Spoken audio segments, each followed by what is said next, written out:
Thank you all for joining us. My name is Gareth Jones. I'm the Assistant Director in the Office of Service Learning and Undergraduate Research. And thank you so much for joining us in the second of our series of summer undergraduate workshops for focusing on research. This week, as you can see from the screen that we're sharing, we're talking about Lab Basics, Lab Safety 101.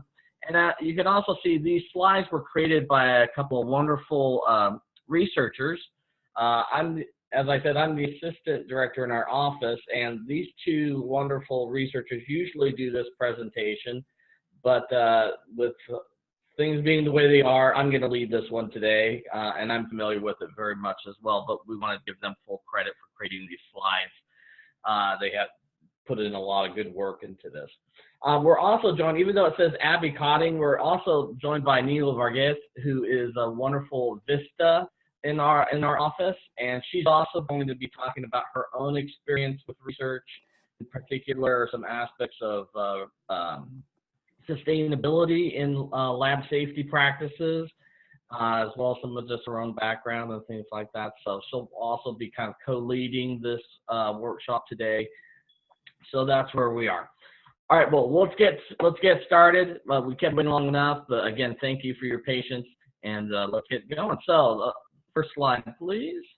So today we're going to be talking about kind of what a lab looks like, and we're talking primarily about wet lab, but these hierarchies and a lot of these aspects can also work outside of a wet lab. And a lot of this obviously is STEM research specifically. My background is in humanities, but there is some crossover, and we'll talk about that where it hits. But you know, when you're in a lab, or just really, you know, any kind of research, it's good to know what the safety rules are. And so we're going to go over those, and also talk a little bit about how you can access lab training that goes beyond just the normal introductory level. So we'll talk about all those things. We'll talk about lab notebooks. And a lot of this, obviously, I'll just preface, you know, we're in the world of COVID-19 right now, right? And we're meeting through Zoom, and that's how a lot of research is being conducted right now. You are not in a wet lab right now. Some of you may have been scheduled to be in a wet lab this summer, but this is good information so that when you get into that experience, hopefully in the fall or in your future at UAB, that you'll have some knowledge beforehand so that you can just show those wonderful PIs, those principal investigators, and those mentors that, hey, I attended a workshop and I already have some good preliminary understanding of how a lab operates. So that's what we're going to go over today. Next slide, please. All right, so the lab hierarchy, this lovely pyramid. So the pyramid, you know, every lab is slightly different, but there is kind of a general rule of thumb of how they operate. And at the top of that pyramid is, I just mentioned, the PI, and that's a term that we throw around a lot, but that stands for the principal investigator. That is usually the faculty member or the prime researcher who has got the funding for that research. They have all of the money that they control through the grants and all those sorts of things, and it's their project, okay? So that's why they're called the principal investigator. Now, within that lab, underneath the PI, you're going to have a group of what are called postdoc fellows and scholars. Postdocs, short for postdoctoral. So these are people who already have gotten their doctorate degrees, and after they get that, they usually have a year to 4 to 5 years of being a postdoc where they gain additional experience that helps train them to be a great researcher.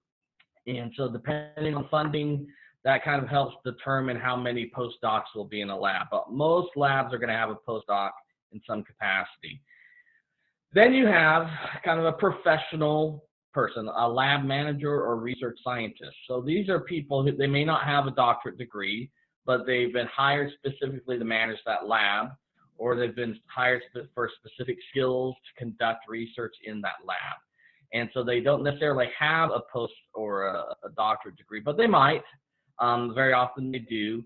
But that's a professional person versus a postdoc. A postdoc does get funding, but they are only there for a certain amount of years before they move on, hopefully to get their own lab or to move into teaching or what have you. But lab managers, it's a professional position that you're hired into. Then you have all of these graduate students, okay? And I'll be honest with you, here at UAB, a lot of the undergraduates have as much, if not more, research experience as a lot of graduate students. UAB has so many different research opportunities that as an undergrad, you get exposed and you can conduct a lot of research that students at other schools, unfortunately, don't always have those opportunities, and they don't get it until graduate school. But the graduate students are kind of the grunts in the lab. They do a lot of the work. Very often, they may even be your main contacts. They may be the person that's mentoring you in that lab, okay?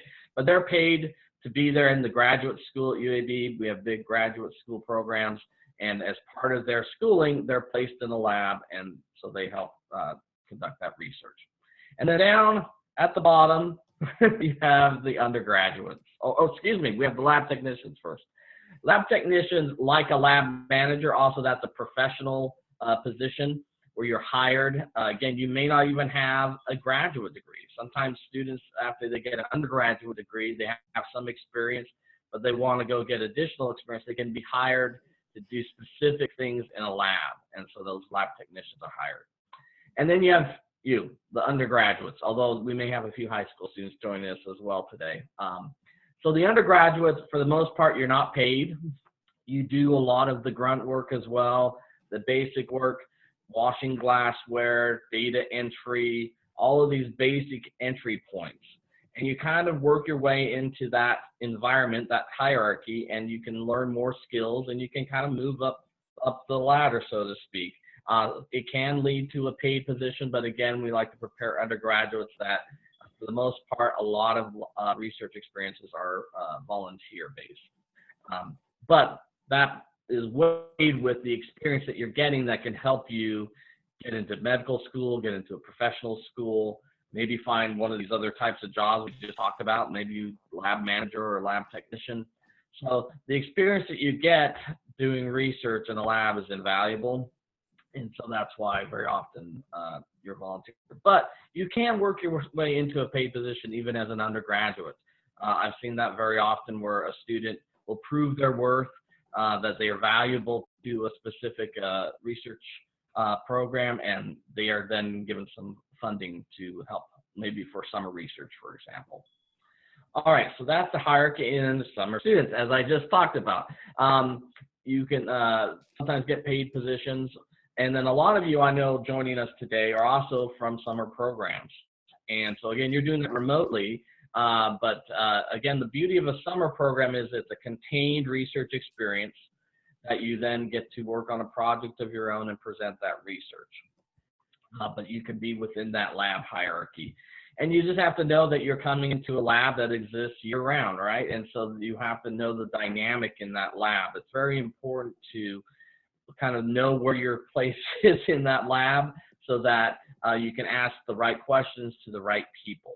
I will say, and we'll talk about this a little bit further along the way, but you know, the PI, that's your lead mentor. If you can build up a relationship with that mentor, that's invaluable, because that's the person that's going to be writing a letter of recommendation for you. That's the person who may, you know, advance you within that lab.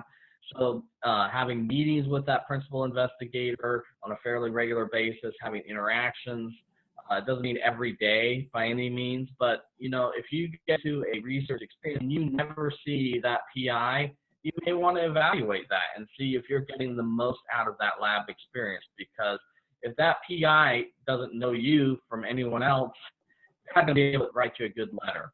So it's good to really identify those folks. Yes, you'll be working with all these other folks along the way, and they are going to give you great information and advice and instruction. But just remember that the person who's going to write you that letter is the PI, the mentor. So any questions on lab hierarchy so far? Feel free to ask questions along the way. You can use the chat for that. That's totally fine. Feel free at any time to chime in. All right, next slide, please. So let's talk about the lab notebooks, and we're going to have some examples of what they look like here in a few slides. But the lab notebook, as it says here, this is where you put all of your daily work, okay? Everything, documenting everything is invaluable. And learning how to do that properly is a huge part of working in a lab, because all of this information that you're documenting will be part of the whole research process. Because, you know, just remember that when you're doing research, you do the research first, then you're going to present that research, and then maybe you'll hopefully publish that research. And in order to do the next stages, you have to have all of that information, and you write that and put that in your notebook. All right. Just as it says down here at the bottom, I want to emphasize that that lab notebook belongs to the lab. Okay, that is your mentor's work. So you can use it for presenting, say, a project that you're working on, but you don't retain that. You don't keep that information. All right, it is the record for that lab, because you're going to graduate. Someone else is going to come up next, and they're going to need to be able to access how you did a certain experiment, or what ingredients you used, or how you did a certain process. That is where the notebook becomes so invaluable, because the ability to reproduce an experiment, you know, to prove that you, I mean, we're seeing this in the world right now, right? All of the COVID-19 vaccines and all of that, going through all of these testing, all of that. I guarantee you, the ones that want to get a vaccine out there to the world, they are recording this stuff to the, just because it's going to have to be reproduced very quickly. So make sure you're documenting all the things that you do, all right? Because as it says down here also, you know, there may be questions along the line. Next week, we're going to be talking about ethics and professionalism. And if your experiment can't be reproduced, you know, there may be issues later on, even all the way up to a court of law. And this is the record of how you did it, okay? And it's part of being a good scientist, is how you document your work, okay? And there are different ways to do that, and so we're going to look at a few of those right now. Next slide. Oh, a few more things here. So as I said, you want to be able to reproduce it. You want others to be able to do that. Also, you know, if those of you who've done research, or those of you who are about to do research, it is a laborious process with a lot of failure, okay? You need to know why things don't work as well. So troubleshooting experiments and documenting it specifically, why something didn't work, so that hopefully the next time you try it, you'll find a way for it to work, okay? And as I said before, you're going to be presenting this research at some point, whether it's a poster presentation, an oral presentation, maybe you're going to go to a conference at the national or an international level. At some point, you're going to be writing about the methods, how you did that research, okay? So your lab notebook is one of your best friends for that, okay? So that you can go back to it and go, okay, I got my methods section almost written because I did such a meticulous job writing down how I did everything. And now I can put that on my poster, and I don't have to worry as much. I try to remember, oh yeah, what did I do on that day? Why did that work? You don't want to be in that situation. You want to document it so that you can write a really strong paper or do a strong presentation. All right, next slide. So organization. So obviously, because this stuff is so important, you need to be organized. And there's different ways to organize it. You may have your own specific way. You know, I have twin daughters and that are 11, and I went to my daughter's bedroom the other day, and stuff was everywhere on the floor. And I said, this is pure chaos. And she said, no, it's not. I know exactly where everything is, and I have to keep it this way so that I can find what I need. That's her technique. And I said, okay, I can't refute that. If this helps you find things, great. Now, I'm not saying have pure chaos, but I am saying that there are different approaches. And if you have a certain way of writing things down and documenting things that help you find things quickly, you know, some people like to use Post-it notes. Some people like to use highlighter. But there are certain basic things that you do want to have, right? So you want to have, you know, a table of contents is invaluable. I'm just going to throw that out there so that you don't have to keep going through every single page trying to find the right one. Make sure you number all of your pages, okay? Make sure you have the date, the time, day and year. I mean, even something as simple as year. I mean, I tell you right now, we're all kind of lost in this limbo of what day it is, right? You know, it's really important to document the dates for things. The objectives, okay? That helps you structure it as well. It's important to write down what you're trying to accomplish. And then, of course, the methods, what are your procedures, and then your observations. Put those down as well. That's going to help you later when you're writing your paper. Okay, and then a little summary each day of what you did to help you remember it as well. Because you're going to have to be so familiar with this research when you present it that you can talk about it naturally. And one way to remember and retain information is to write a summary each day of what you did. This is something I used to teach when I was a director of student success when I talked about taking proper notes, is that when you're in a lecture, you take the notes at the time and you could use the Cornell system or what have you. But if you only take notes at that time and then you leave it alone and then you try to return to it in a month when the test is happening, it's not going to make as much sense. Unless you do a process where right after taking the notes, you do a quick summary of it, and then later that day you look at it again and try to summarize it one more time. That's going to help you retain that information better so that when you're standing in front of that poster presenting that research, you can really talk about what that procedure was, what those observations were, that you can summarize it in a quick and articulate way. That's invaluable with research. So again, the lab notebook is a way to help you get to that point. So the better information that you have in there and the better you understand it, the better you're going to be at presenting that research later. Okay, next slide, please. All right, couple of rules to think about. Never use a pencil, okay? Why do you think we wouldn't want to use a pencil? I'm going to throw that out there and see if anyone wants to try to answer that. Anyone want to put that in the chat? Neelu, should I put you on the spot? I see you smiling. That's all right. Well, there's a very good reason, because you don't want people to think that you've changed information, okay? So when you have the ability to erase something, okay, then it shows that you are not doing strong science, that someone could have come in and changed it. But if it's in pen, it's permanent, right? You can cross it out and then put in another assessment, okay? But you always want to have something in pen because it's a permanent record of what you did, okay? So just remember that. And you know, when you're trying to erase things, again, it makes a mess of things. Always use a pen. You can cross something out, go to the next page, rewrite something. So you wrote something that didn't make sense. You could cross it out and then rewrite, but then you see your process, right? You saw that, okay, I thought this, that was wrong. Now I'm rewriting it in a better way, okay? And that's part of the scientific process. So those are the rationales as to why you should use a pen. Again, using headings, you know, it's good, again, to have a structure on each page, just like when you're reading through any kind of book, any kind of textbook. There's a reason that they have headings and they have certain things highlighted. You know, it will help you find that information later.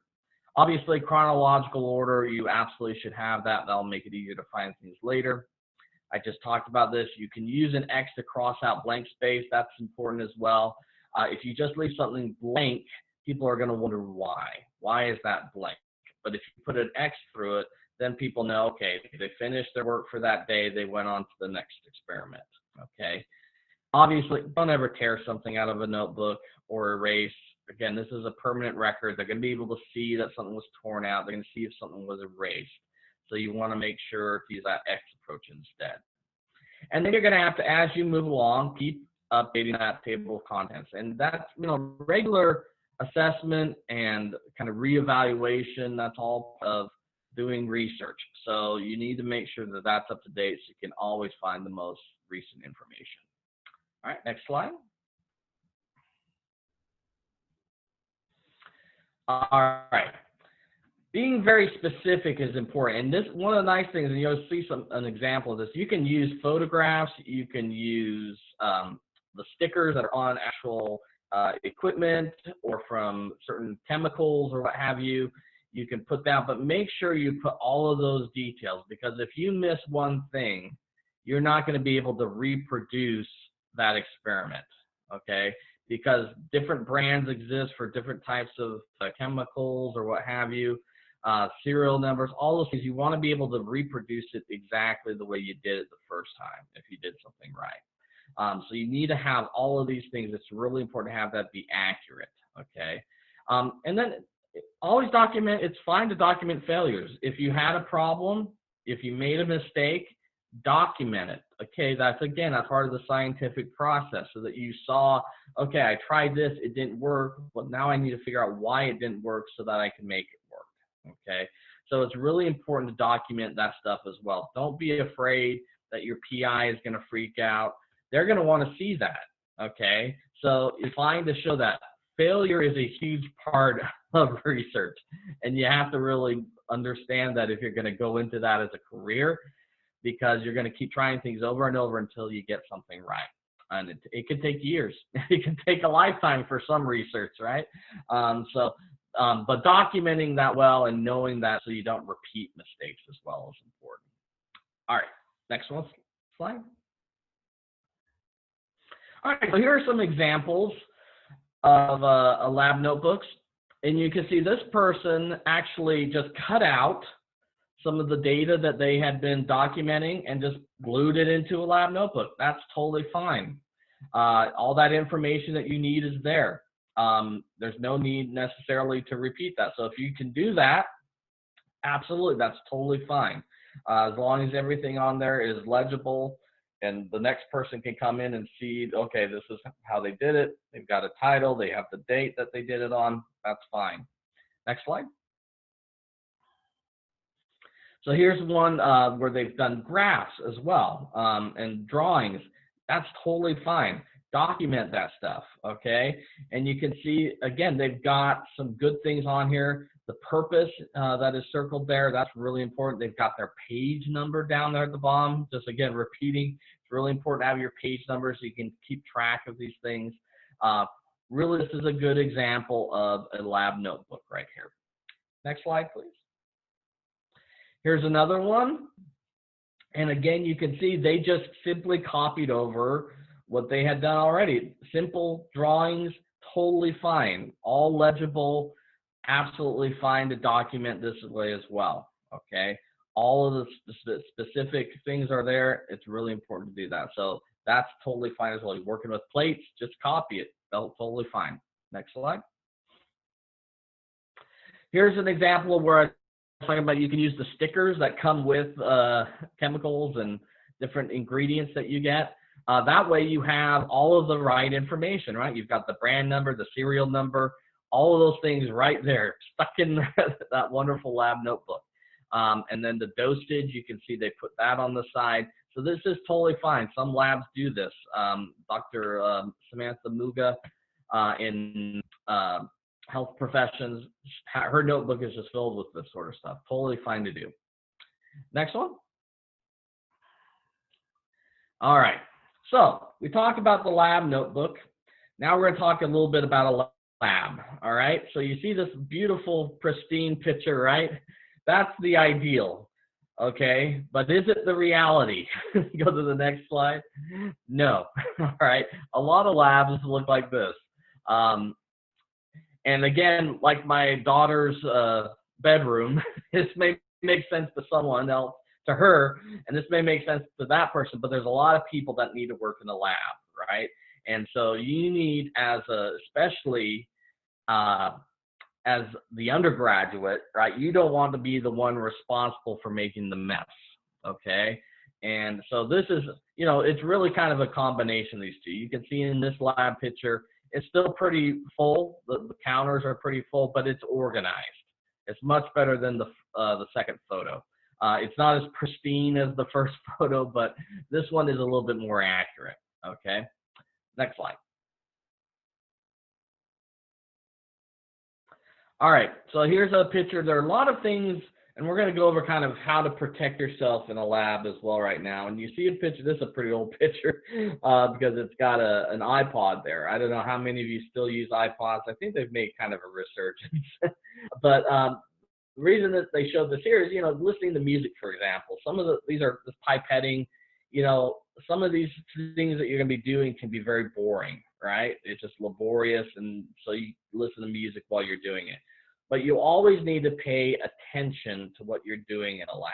And Neelu is going to talk about that here in a little bit with lab safety. But this is just an example. This is a well-organized lab bench. They've got their lab notebook ready to go. But I just wanted to highlight that, and we'll talk a little bit about that later. But just make sure that you can hear everyone around you. Okay, so listening to the music sometimes is not a good idea, especially if you have big headphones. But even earbuds, you know, if you're paying attention to what's happening around you, that could be a serious concern. Next slide. All right, so we're going to go over Lab Safety 101 now. So I'm going to hand over the time to Neelu. She's going to go over some of these slides, and thank you. So, hi, I'm Neelu. I'm going to be telling you guys about lab safety. Sorry, my screen just froze and I don't know why. Okay, so first of all, science is pretty fun, research is pretty fun, but it can be pretty dangerous too. There's all of this that you're going to have to work with, and it's easy to get in danger.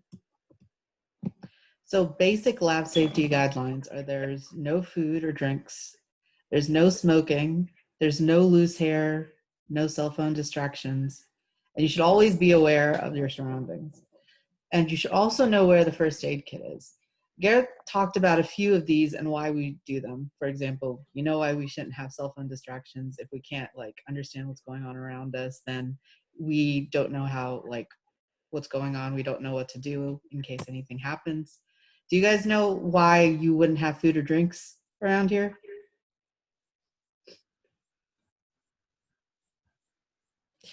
So if your food or drinks somehow gets exposed to whatever experiment you're doing, you're kind of poisoning yourself, basically. That's not a situation you want to get in. And of course, you wouldn't want smoke near your experiments or what you're doing. That could be dangerous. And then if you have loose hair or cosmetic application, it could get in your experiments. You could get hurt, or the experiment could mess up. Both of them are not good. So this is actually a link to basically a song somebody wrote about lab safety. They'll get the PowerPoint sent to them, right? Or do you want me to show them this? We'll send it to them. It's a fun video just to remember what things to use when you're in a lab. So we're late. I think we'll skip that one. Okay.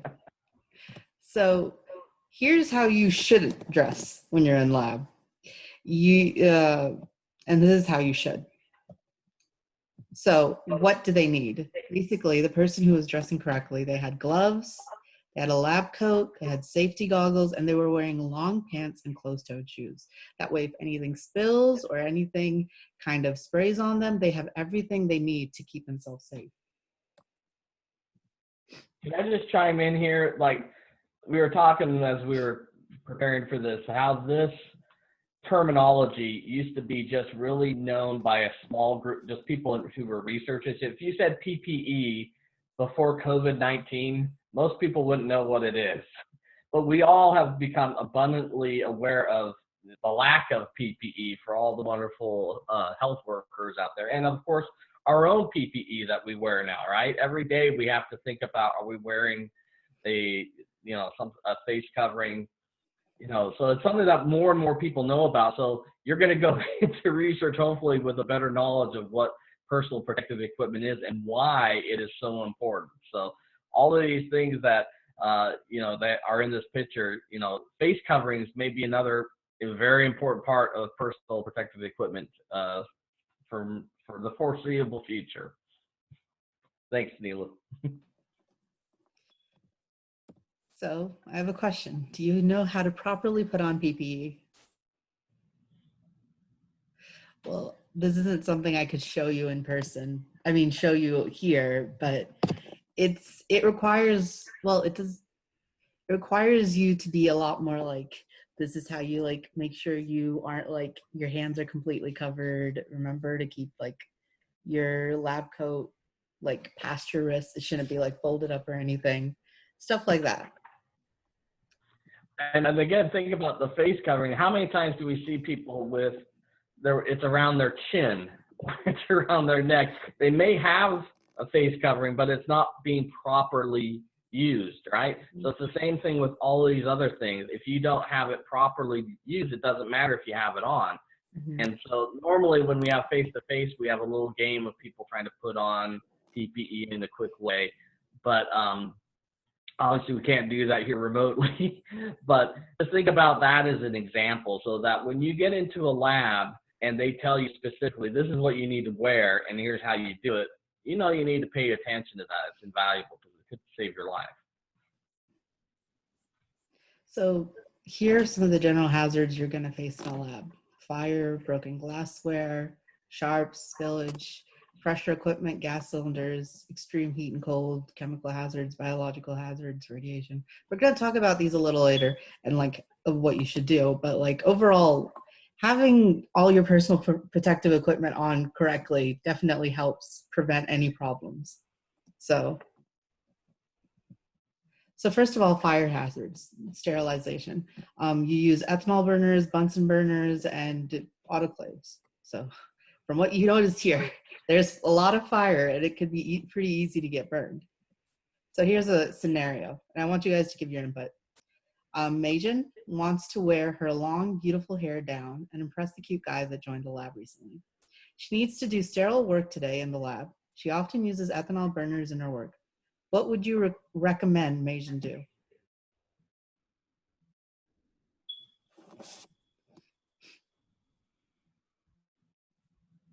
And you can put your answers in the chat if you'd like.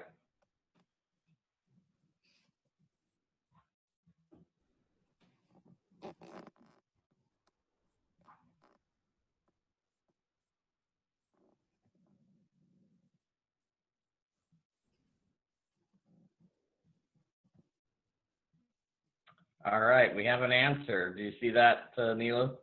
No. Couple of good chat responses. I like the second one. They're both accurate.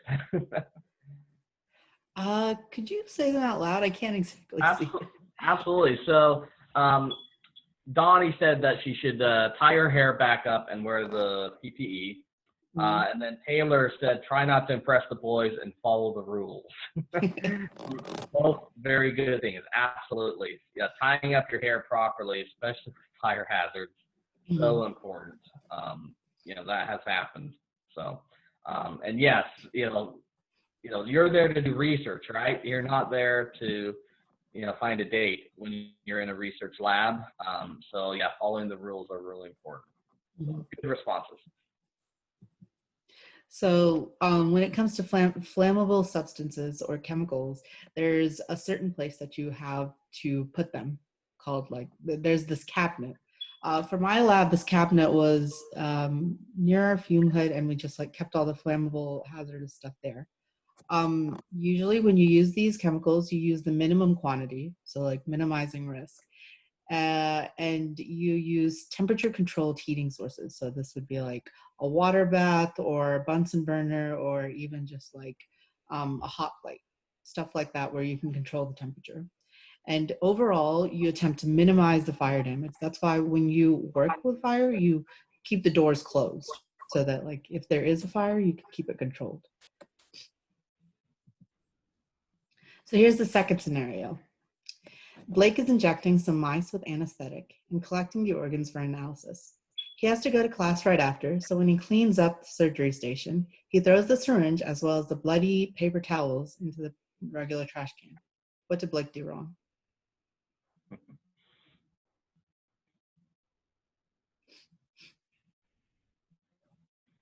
This is one you're probably pretty familiar with, right, Neelu?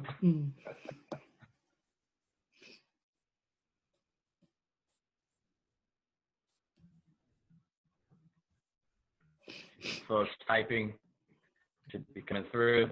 Good responses here.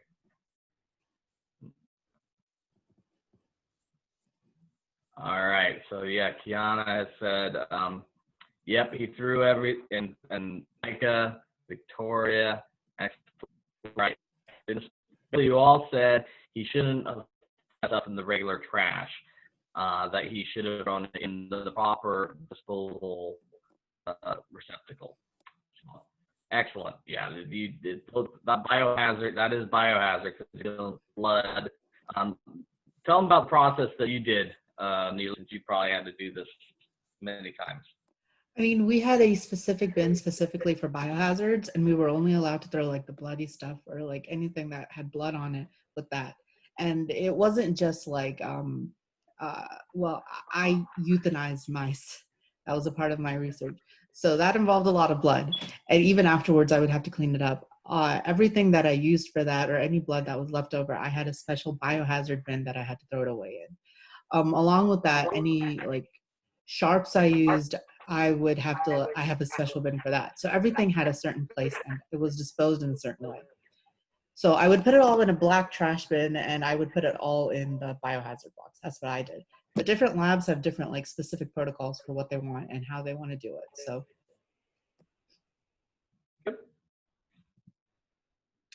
So of course, depending on the type of hazardous waste you're throwing away, there are certain like processes that certain containers you would have to throw them away in. For example, if you're using sharps, which is like I can't remember what it's called. Basically, things with the sharp end that you cut with. Most of the, And needles, right?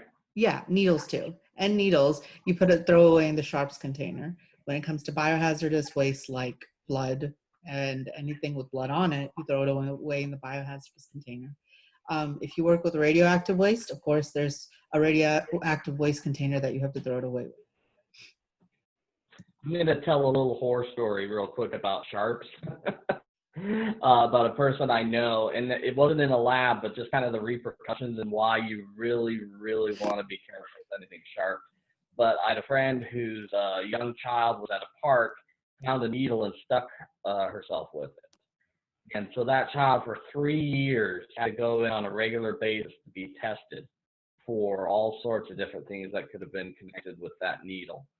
So, depending on the type of work that you're doing, if you get stuck with a needle even, okay, yeah, maybe it doesn't hurt that much, but maybe you suddenly have to be tested for years and years. And that's just testing. It could be much worse than that. So, you just really want to make sure you're being super careful with things. And I will say sometimes it happens that you get very comfortable in a lab. And Neelu, you maybe even experienced this a little bit yourself.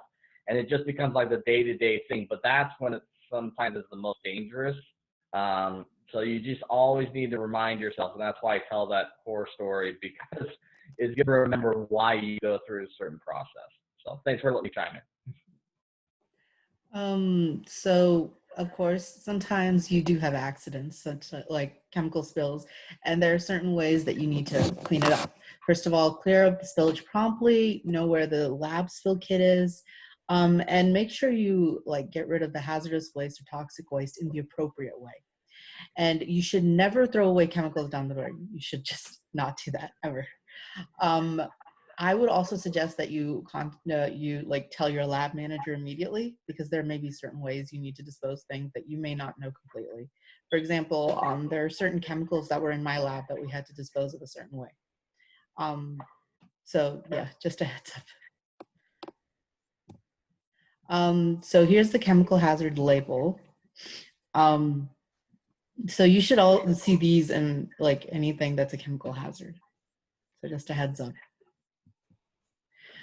Gas cylinders. Do you guys know what gas cylinders are? Well, they're pretty self-explanatory. Cylinders with gas, basically. So here's a scenario. Sunil is an undergrad student doing research in a physics lab. His project involves working with a CO2 gas cylinder. This morning, his supervisor is late, but Sunil is eager to start his experiment. The gas cylinder is empty, and he needs to be replaced.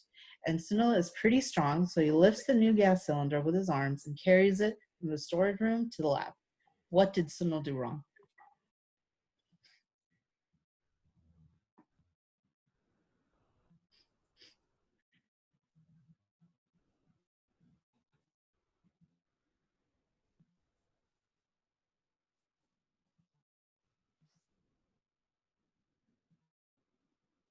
We're typing.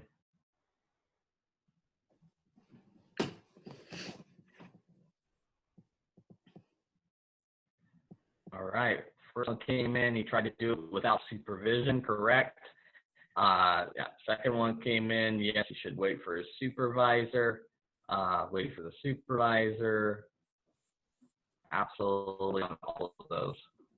And, you know, let's see if anyone else, you know, trying to lift those things by yourself is not a good idea. Even if you are strong. A buddy system with that is very important. Even if you are an extremely strong person, very important to do that. Yeah, and another suggestion is to do it using like a cart instead, because then you can definitely make sure that nobody's getting hurt. So absolutely. Thank you for saying that. And then, but make sure it's secured tightly to the cart, because sometimes people, in a hurry, they just put it on a cart, and you see this when people move. But you can imagine if you do that with a gas cylinder and it falls over, the propulsion, when those goes off, I mean, it could kill you. I mean, I'm not even joking.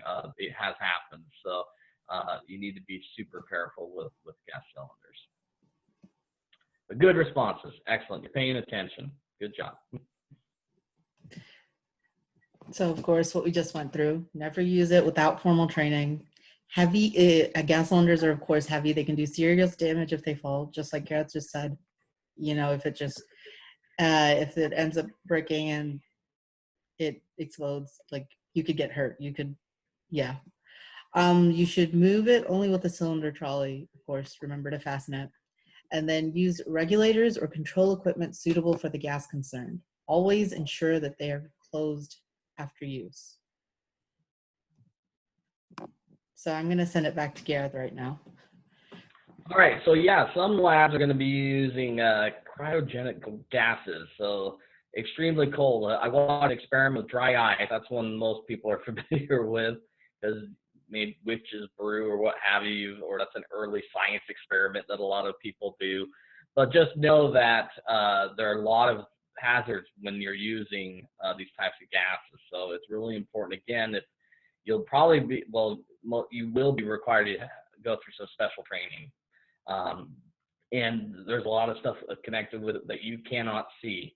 So wearing the proper PPE could be expanded to breathing devices and those sorts of things. So, you know, make sure that you are always working with your supervisor when you're working with cryogenic gases. Can't emphasize that enough. You know, you've got this lovely little stock photo of pouring it. It's, you know, you have to be super careful. Hopefully she is not working with stuff that could asphyxiate her or damage her lungs in any way. Sometimes you have to have mouth cover devices with that. So anyway, make sure you're using the proper PPE with that.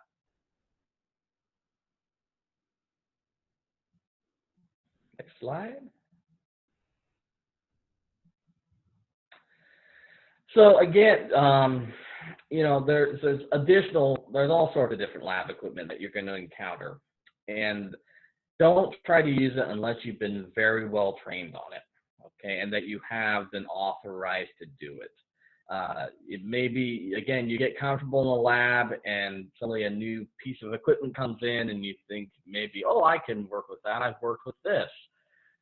No, you need to make sure that you go through all of the proper training, that you have the authority to use that equipment. Not only can it hurt you, but it can be very expensive. That's one thing a lot of things we like to emphasize with PIs is that it costs a lot of money to do research, right? Every penny is counted, and even more so right now. And so that can really affect your ability to do certain things in the lab. If you are not using equipment properly, if you are wasting materials, all of those things. So you want to make sure that you are going through the right channels, that you're properly trained for all of those things. Turning things off, okay, before you're leaving a lab, super important. You know, this has happened in major ways with fire issues, with destroying research that's taken years to do. You know, you need to make sure you do everything that's part of the protocol, and that includes turning everything off and putting everything away properly. Those are really important things to always remember when you're in a lab as well. Because yeah, the least of it is that you can cause some damage or waste some money. The worst is that you're going to get really injured, you know, something like that. So make sure that you are doing that. Next slide. All right, I'm going to let Neelu talk about this. This is really exciting. So UAB has a Green Labs initiative, and where this started off with is that there's basically more energy used in buildings with laboratories compared to buildings with office buildings, almost 5 times more.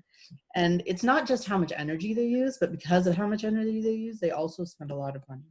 So Green Labs initiative was a way to, 1, reduce the amount of energy used, and 2, like reduce the amount of money that was spent. So basically the initiative was that for 6 months, or you have 6 months where you would have to implement different sustainable practices. And this would be like asking for recycling services for pipette tip boxes or polystyrene, styrofoam, or ice packs, or packing peanuts, or even like non-hazardous nitrile and latex gloves. It would also be like recycling, sorry, not recycling, but remembering to unplug lab equipment. So like Gareth just said, turning off all your stuff after you're done immediately. That would help. And it actually started with 18 labs, and it's now expected, in the fall, they're expected to have 120 labs involved. So this started about 3 years ago. So that's pretty impressive. And like, it saved UAB almost over $250,000 since like it started, which is a pretty good chunk. And it was actually started by a student at UAB. So when he was a junior in the neuroscience department, he decided to like go after this program, and he used a lot of different resources. Like there was already basically a survey that was created by California University, and he used that to basically start people off and then organize this together. And he's still actually with it.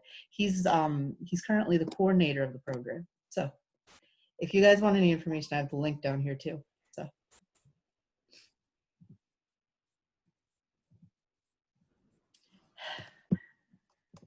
Okay. All right, so this is something that, you know, has changed with kind of the world that we're living in right now, and safety precautions and all of those sorts of things. But it's really important for you to understand kind of your rights as a worker in that office or in that research lab.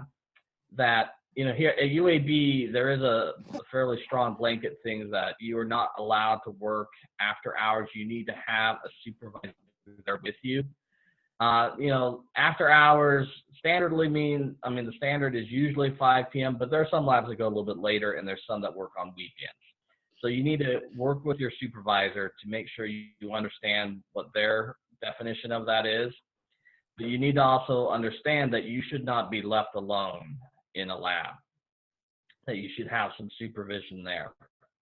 Even if you're an experienced researcher, it's still really important to know your hours.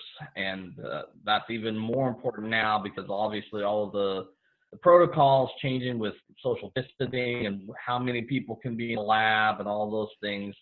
So when you get back on the campus or wherever you may be doing research, you need to really stand up for what you think is safe as well. Because not every researcher, they're doing a lot of research and they may ask you, oh, can you stay till midnight tonight because we're running this experiment? And you need to, you know, stand up for your your safety, and you may need to explain to them, well, if I can't stay here till midnight, I can work until this time, and I need to have someone here to help me supervise. So be aware of that kind of relationship. Make sure there's good communication with that as well, so that everyone understands what the work limit is. I will say the average for most lab hours per week is between, you know, if you're early on, it can be 5 to 10, and then you can gradually build on that. Most juniors and seniors are more probably in the 15-hour range to 20 sometimes even a little bit more on that, depending on where the research is. Neelu, how many hours did you average kind of when you got to the end of your research? What were you up to? Towards the end of my research, I had done most of my stuff, but like when it was at like when I had to do a lot of the research, I was about like maybe like 12 hours a week, probably around 12 hours a week. Yeah. So again, yeah, you think about how you schedule your time. It's good to know that ahead of time so that you can schedule appropriately and that you don't put yourself in an unsafe situation. All right, next slide. So, and we'll send you this link. There's the basic city training that you all are required to do before you do research at UAB. That's a free online training. There's additional training that you may be required to do, and the UAB has a faculty and staff learning system where you can add that additional. So say you're working with animals, or you're working with specific chemicals, or you're working with humans, there's additional training that you're going to need. So you need to make sure that you complete that and you coordinate with your supervisor, your PI on that. So that's the link for that. Next slide. That's what that looks like. We'll kind of go through these. I know we're right near the end of our time since we started a little bit late, but again, I'll share these slides with folks. And you can email me directly if you have any questions about these. Just so everyone knows, I'm going to type it in the chat right now. My email is ghjones@uab.edu. So if you have any questions or for some reason you don't get the slides, I'll go to the next slide. Yeah, so this is what it will look like when you get into the learning system and how you can do some searches for that. Go ahead and go to the next slide. Scroll on through here. All right. Now, this email at the end of this, I'm leaving this on there because Dr. Di Miguel, who usually leads this, is always recruiting students.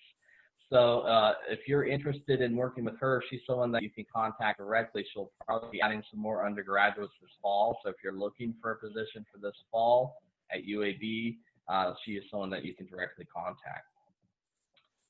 Slide, I think that brings us to an end. Oh, one last thing. Okay, one last thing for everyone. Of course, keeping your cool while you're in the lab, just like we're all keeping our cool during COVID-19, and making sure we're following protocol and that we're being safe with everything we do. That is true in your research lab as well. So that brings us to the end of our workshop, but we do have a few minutes here left over. Does anyone have any questions or comments? Feel free to put that in the chat, or you can take your mic off and feel free to ask direct questions as well. I'm going to give it a minute in case anyone is typing something in.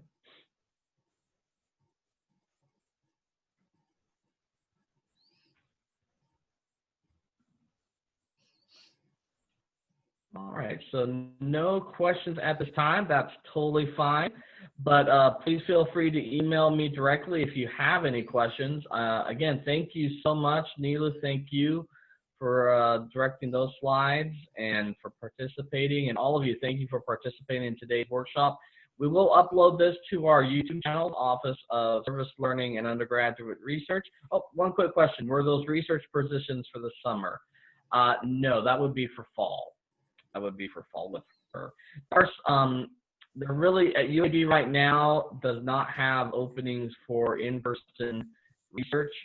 Although you might want to email her, tell you what, there may be some remote research. Maybe she has some positions where you can do research remotely. I will say a lot of PIs are changing their whole approach to research right now, and they're still mentoring students through Zoom and through other means. They're having students do lit reviews. They're having students do journal reviews. They're having students do data analysis. So there absolutely is still research going on this summer. There will be research going on this fall. So it doesn't hurt to email and see if there's something that you can get involved with now. So my initial response may not have been right. It doesn't hurt to email and check. Dr. Di Miguel hasn't contacted me and said, hey, I've got a position right now for a remote worker, but you could put a a bug in her ear, and maybe that can help you get something in the fall. All right. Any other questions? It's kind of fun. There's a delay on the chat. I'm just double checking. All right. Well, thank you again for everyone. Again, we will post this on our YouTube channel, Office of Service Learning Undergraduate Research. So if there's anything you want to go over again, you can watch it there. We have all of our other workshops that we post there, so feel free to watch those as well. Thank you again, and hopefully we'll see you next week. Bye for now.